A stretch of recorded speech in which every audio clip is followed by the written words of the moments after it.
इस कहानी में कुछ ऐसा होगा कि तुम्हारे रोंगटे खड़े हो जाएंगे। कड़ी मेहनत और समर्पण से सफलता पाने के टिप्स।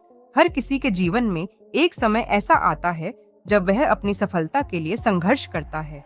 सफलता किसी भी क्षेत्र में हो सकती है, शिक्षा, करियर, खेल या व्यक्तिगत जीवन। लेकिन सफलता केवल किस्मत का खेल नहीं होती, बल्कि यह कड़ी मेहनत और समर्पण का परिणाम होती है। आइए एक ऐसी कहानी पर नजर डालते हैं जो इस सिद्धांत को और भी स्पष्ट रूप से समझाती है। कहानी। यह कहानी एक छोटे से गांव के लड़के राजू की है। राजू का सपना था कि वह एक दिन बड़ा आदमी बनेगा, लेकिन उसके पास न तो अच्छा स्कूल था, न ही संसाधन। उसका परिवार भी बहुत गरीब था और राजू के पास पढ़ाई के लिए किताबें और अन्य आवश्यक चीजें भी नहीं थीं। लेकिन उसके अंदर कुछ ऐसा था जो उसे दूसरों से अलग बनाता था। वह था उसका समर्पण और मेहनत करने का जज्बा। राजू ने तय किया कि उसे किसी भी हालत में अपने सपने को पूरा करना है। उसकी मेहनत में कोई कमी नहीं थी, लेकिन सबसे अहम बात यह थी कि वह कभी भी हार नहीं मानता था। जब उसके पास किताबें नहीं होती थीं, तो वह पुराने अखबारों और सड़कों पर पड़ी किताबों से पढ़ाई करता था। कभी कभी वह स्कूल में भी दूसरों से मदद लेकर अपनी पढ़ाई पूरी करता था। उसकी मेहनत और समर्पण ने उसे एक मजबूत संकल्प दिया था। वह जानता था कि सिर्फ मेहनत से कुछ नहीं होगा, अगर समर्पण नहीं होगा। हर दिन वह अपने लक्ष्य के लिए पूरी ईमानदारी से काम करता था। जब भी किसी ने उसे कहा कि वह सफल नहीं हो सकता, तो उसने उन्हें जवाब दिया, मेरे लिए कोई भी बाधा बड़ी नहीं है। कड़ी मेहनत के टिप्स। 1, लगातार काम करते रहना। राजू की तरह हमें भी यह समझना चाहिए कि सफलता एक दिन में नहीं मिलती।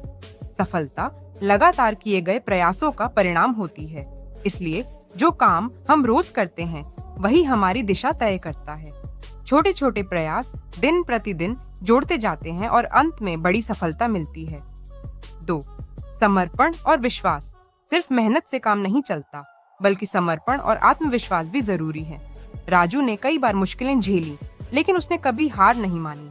इसलिए सफलता पाने के लिए हमें अपने सपनों पर विश्वास रखना होगा और उन पर पूरा समर्पण दिखाना होगा। 3, निरंतर सीखना और सुधारना। राजू कभी नहीं रुका, वह हमेशा अपने काम में सुधार करता रहा। हर दिन कुछ नया सीखने की कोशिश करो। अपने आप को और अपनी क्षमताओं को पहचानें और लगातार सुधार की दिशा में काम करें। 4, समय का प्रबंधन। राजू ने जिस तरह से अपने समय का प्रबंधन किया, वह प्रेरणादायक है। उसका हर पल अपनी मंजिल की ओर बढ़ रहा था। अगर हम अपने समय का सही उपयोग करें और योजनाबद्ध तरीके से काम करें, तो सफलता दूर नहीं रहती। 5, संघर्ष को स्वीकारना। सफलता पाने के रास्ते में कठिनाइयां आएंगी, लेकिन उनका सामना करना ही सफलता का पहला कदम है। राजू को भी बहुत सी मुश्किलों का सामना करना पड़ा, लेकिन उसने कभी भी अपने लक्ष्य से भटकने नहीं दिया। हमें भी यही समझना होगा कि हर समस्या एक अवसर है जो हमें और मजबूत बनाती है। निष्कर्ष। राजू की कहानी हमें यह सिखाती है कि सफलता किसी भी क्षेत्र में कड़ी मेहनत, समर्पण और विश्वास से मिलती है। अगर हम अपने लक्ष्य के प्रति ईमानदार और प्रतिबद्ध रहें, तो कोई भी कठिनाई हमारे रास्ते में नहीं आ सकती। जीवन में अगर हमें किसी चीज में सफलता पानी है, तो हमें अपनी मेहनत और समर्पण पर विश्वास रखना होगा और कभी हार नहीं माननी चाहिए। याद रखिए, सफलता उस व्यक्ति के कदम चूमती है जो खुद को कभी थकने नहीं देता और हर स्थिति में अपने उद्देश्य के लिए लगातार मेहनत करता रहता है।